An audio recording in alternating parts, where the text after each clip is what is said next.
Hi guys. So, a while back I bought 3 part-built and unfinished Worsley Works Talyllyn bogie coaches from a modelling friend. And with the layout now able to run trains, I thought this was a good time to finish them off. I've always been a fan of Worsley Works products, even if they're technically scratchaid kits and not complete kits.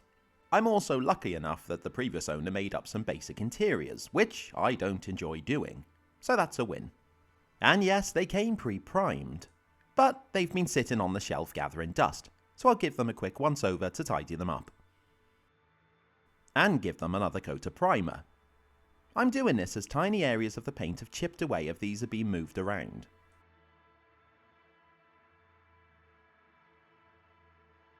And after a couple of hours drying, I can crack on with the red top coat.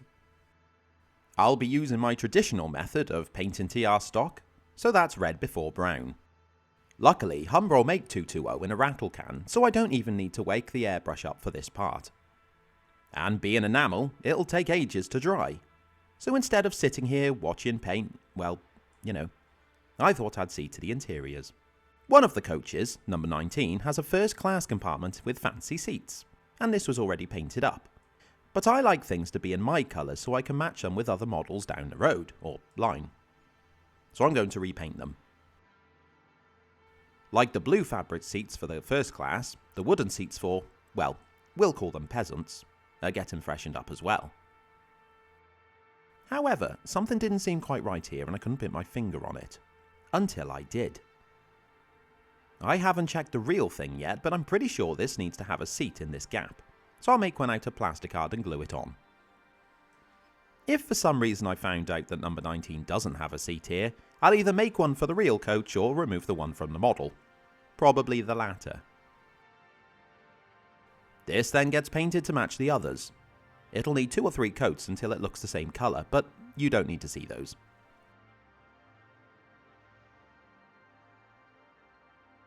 Something else I'll whip up from a standard piece of A4 paper are the fancy first class seat head covers. Though if I'm honest I can't see them looking as fancy as the real ones. I made one to the rough size and then used that as a pattern for the rest. The fancy shape is cut out with a knife, for fanciness. The headrest covers are then glued onto the seats with PVA.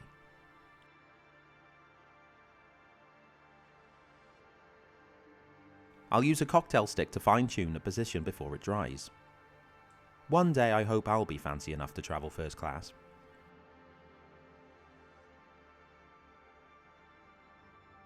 Moving on to the interior for coach 18, and it's a simple layout of peasant seating all the way through.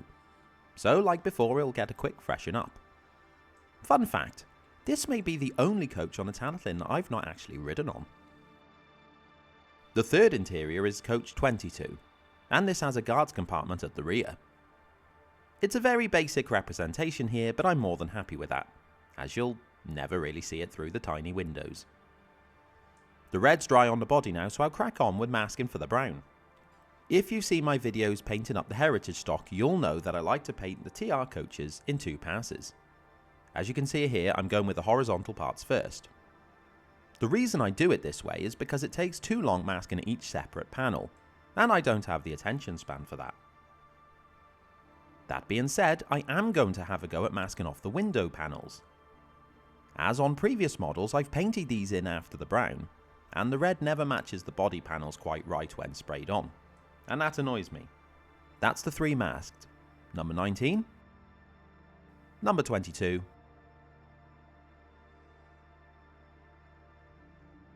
and number 18. As Humbrol refused to make number 62 in a rattle can for me, I'm using the airbrush for the job. I'm keeping this paint quite thick to minimise the chance of it bleeding under the masking tape and ruining the nice crisp lines.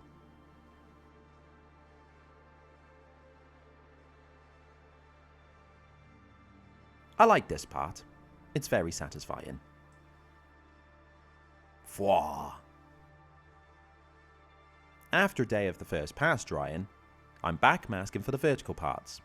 At a stroke of luck, the width of the tape fits perfectly between the areas needing spraying. Not all of them, mind, that would be ridiculous, but a lot of them.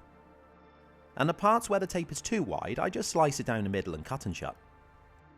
The second brown coat can now go on.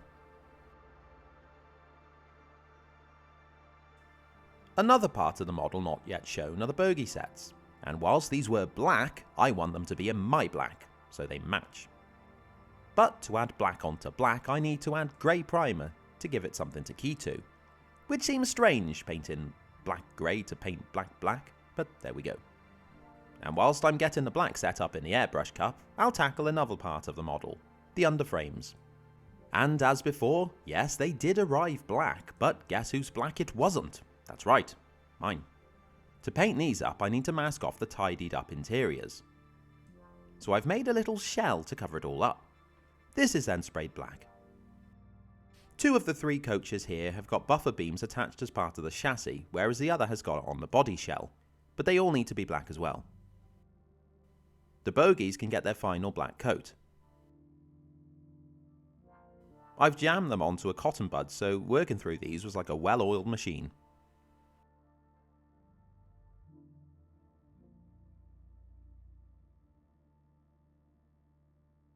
Being acrylic, the black dries in no time at all. And with a little extra masking on top, I can get it all ready to spray the footboards to match the body.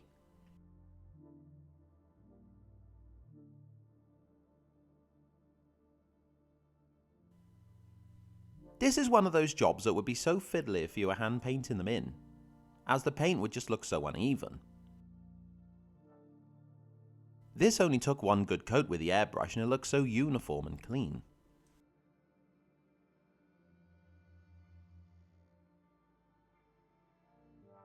The body is then masked up to spray the roof.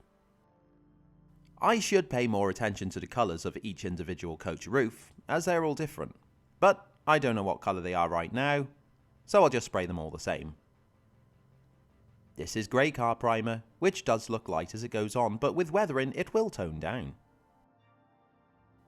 With the main bodywork painted up, I'll start to add details which wouldn't have been provided with the kit. The etch does come with holes for handles, which is the worst part of the job, so all I need to do is just glue some in. I found these generic 1/76 scale etched door handles somewhere, and they look fine for TR stock. And come with more than I'll ever use.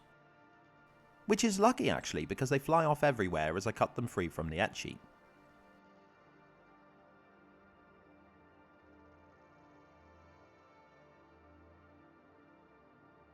With the ends dipped in a blob of superglue, they can be glued into the pre-drilled holes. First detail done. The next job is a little bit more fiddly. Coach 22, with the guard compartment at the back, needs grab rails for the guard to hang off the side and also to jump back onto the train, I guess. I've made these up from some spare wire that I had in a box. This is on the platform side, but the other side has them as well. Detail 2 done. And on to the part that was making me delay the build of these coaches. Number 18 has fancy ornate grab handles that I need to make myself. After a bit of trial and error, I came up with a system to bend the wire into shape kinda similar to the prototype. Okay, they're not great, but you know what coach you're looking at, don't you? Well, if you're a TR nerd you do, and if you're not, why? So that's the lot done, quite painless, and it's unique. These all need to be painted now, as well as the etch handles. And whilst the etch pieces do look good in bare metal, they won't match anything else, so that's why I'll paint them.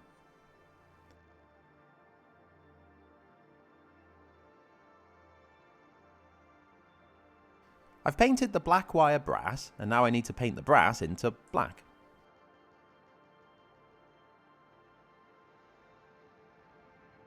The bogies will mostly be in the base black that I sprayed on, with the only detail to paint being the little yellow axle box covers.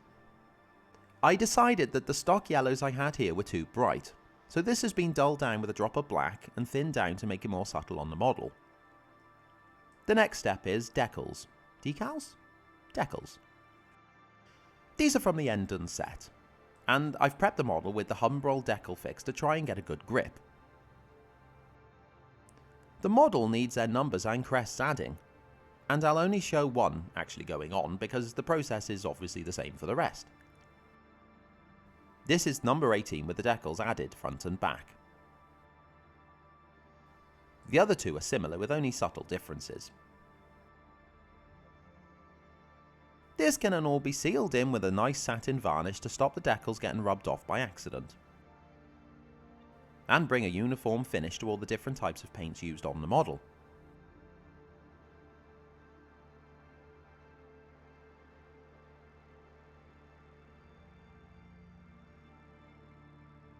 I'll be gluing the window glazing in with gluing glaze. This stuff dries clear with no frosting or anything, so it's the best product for the job. Don't ever use superglue like I did when I started building models. The glazing itself is cut from clear plastic sheet to form a strip, which can then be pushed onto the glue. The best thing about etch kits is how thin the sides are, so the glazing looks right. I'm looking at you, Bachmann 009 coaches. And now comes the black wash. Right, I know some people don't like watching this, and in a way that's encouraging me to do it more. But what you don't ever see is a side-by-side example of the before and after. So I'll do the first coach. The black isn't thinned down here, it's just pure black poster paint. I'm going to try to act pretty fast as the paint begins to dry on these.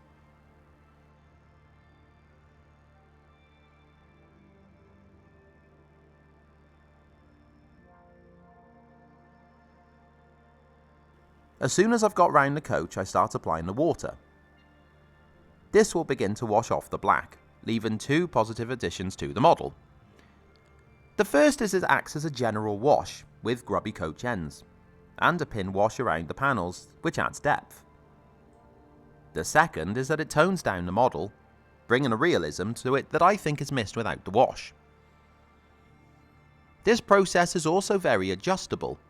Add more water, you'll get less weathering. So you can just keep going until you're happy.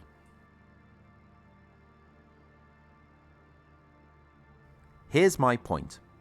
The left coach has not been done yet, and the right is now dry. It'll be personal taste, but I love how they look after. The next job is... right, okay. The next job was going to be adding the bogies and showing you some lovely footage of them running on the layout.